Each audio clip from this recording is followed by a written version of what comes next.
the strange phenomena of the election year Falcons? Did you know about this strange phenomenon of the election year Falcons? For 15 years, anytime it was an election year, the Atlanta Falcons would show out and show out big. In those 4 election years, 2004, 2008, 2012, and 2016, they made it to 3 NFC Championships and 1 Super Bowl appearance. This uncanny development first began in 2004. Keep in mind, the 2003 Falcons won just 5 games, finishing last in the NFC South.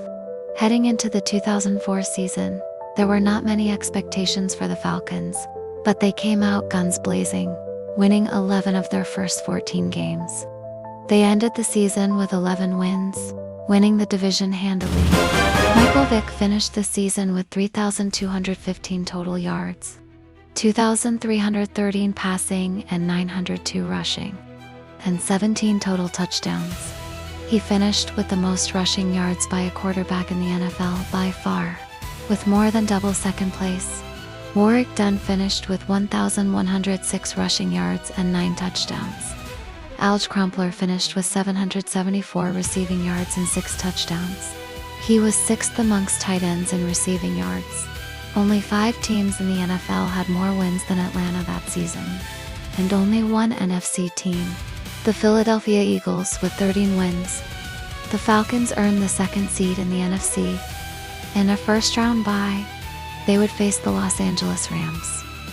In the divisional round of the playoffs, Atlanta beat down the Rams 47-17 in the playoffs.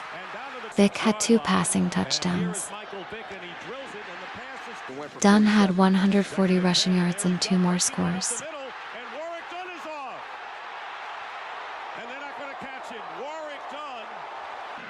Vick hands off to Dunn. Warrick Dunn again slices off, and he'll walk in for the touchdown. Atlanta even added a punt return score as the exclamation point for the win.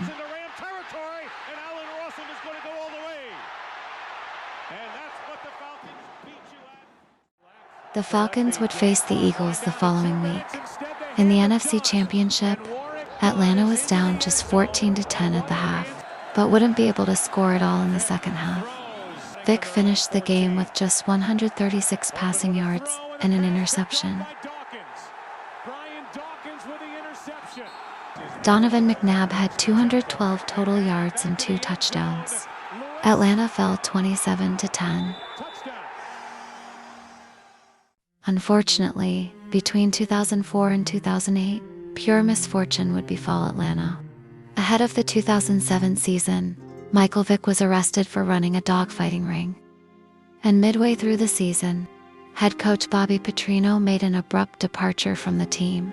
They won just 4 games in 2007, and heading into 2008 with a rookie Matt Ryan at the helm, there were very few expectations for this season.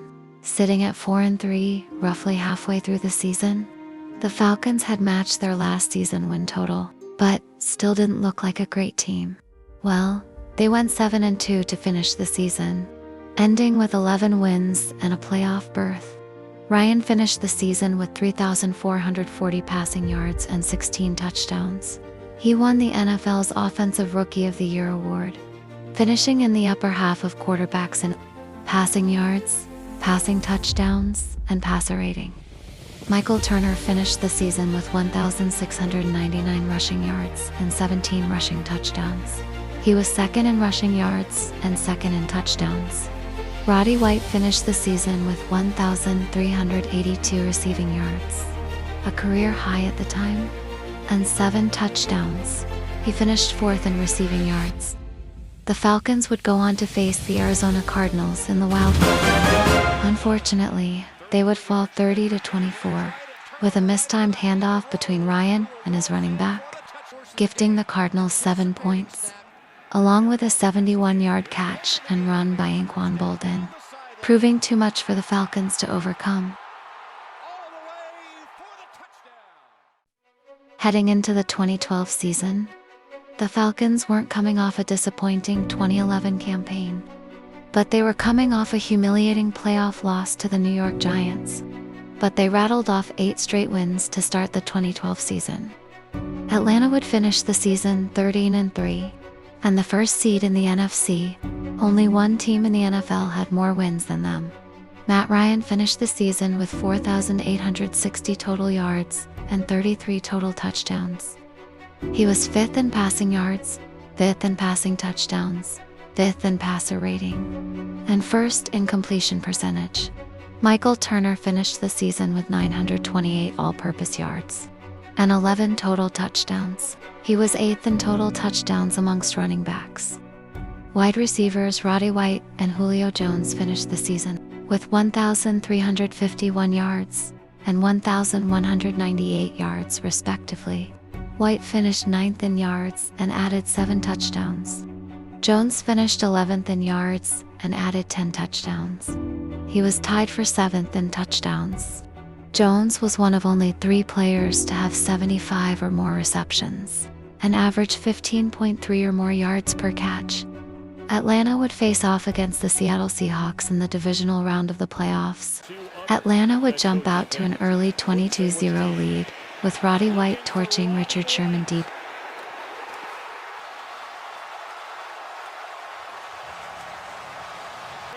Julio Jones would clinch the game for Atlanta with a game-winning interception.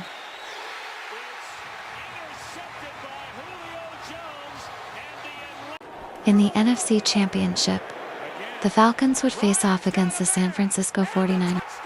Atlanta jumped out to an early 17-0 lead, with Ryan connecting with Jones for both scores.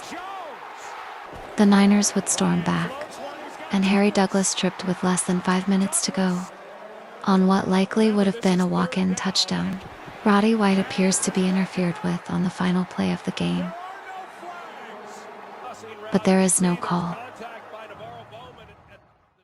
Heading into 2016, the Falcons were coming off a disappointing 8-8 season, after starting the season 6-1. The 2016 Atlanta Falcons were one of the best offenses of all time. The Falcons scored 540 points that season, 33.8 points per game. The league's second-best offense, the New Orleans Saints, scored 70 fewer points. Only 9 teams in NFL history have scored more than 540 points in a single season, with one of them, the 2024 Detroit Lions, needing an extra game to do so. In 2016, the Atlanta Falcons were second in total yards per game, at 415.8, despite being just 26 in offensive plays per game. They led the league in yards per play with 6.7. They led the league in yards per attempt with an incredible 9.3 yards per attempt, over a yard more than the second-place team. Only 4 quarterbacks have had a season with more yards per attempt in NFL history. The Falcons would win 11 games that season and end the year as the 2nd seed in the NFC, earning a first-round bye in the playoffs. Matt Ryan finished the season with 5,061 total yards and 38 touchdowns. He won the franchise's first and only MVP award. He finished 2nd in passing yards and passing touchdowns, and 1st in passer rating with a 117.1.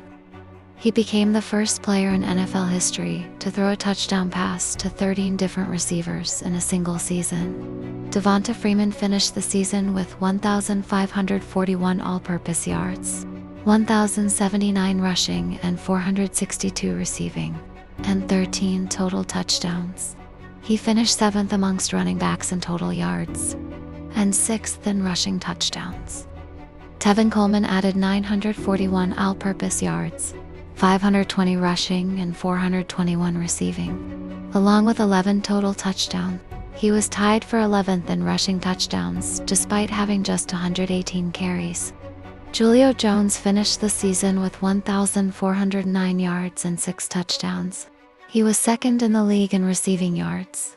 Vick ended the season with 15.5 sacks.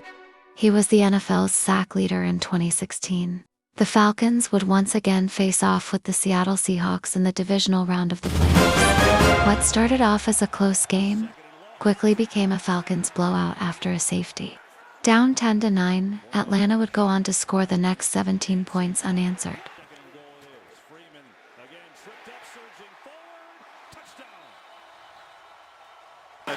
Ryan would end the game completing 70% of his passes for 338 yards and 3 touchdowns, as the Falcons won 36-20. The momentum would carry on the next week as Atlanta faced the Green Bay Packers in the NFC Championship. They scored the first 31 points. Holding a 31-0 lead early in the third quarter, the Falcons would win the game 44-21 and punch their ticket to Super Bowl 51. Ryan finished the game with 5 total touchdowns, including a rushing touchdown. Julio Jones finished the game with 180 yards and 2 touchdowns. Unfortunately, the Falcons would fall 34-28 in Super Bowl 51. The fun trend would not continue in 2020, with the Falcons winning just 4 games from 2004 to 2019. During election years, the Atlanta Falcons were dominant. They made it to not 1, not 2, but 3 NFC championships in those 4 seasons. They had the league's best offense during the 2016 season, and one of the league's best defenses of all time. They had a Super Bowl appearance in 2016 as well, and that is the strange phenomenon of the election year Falcons.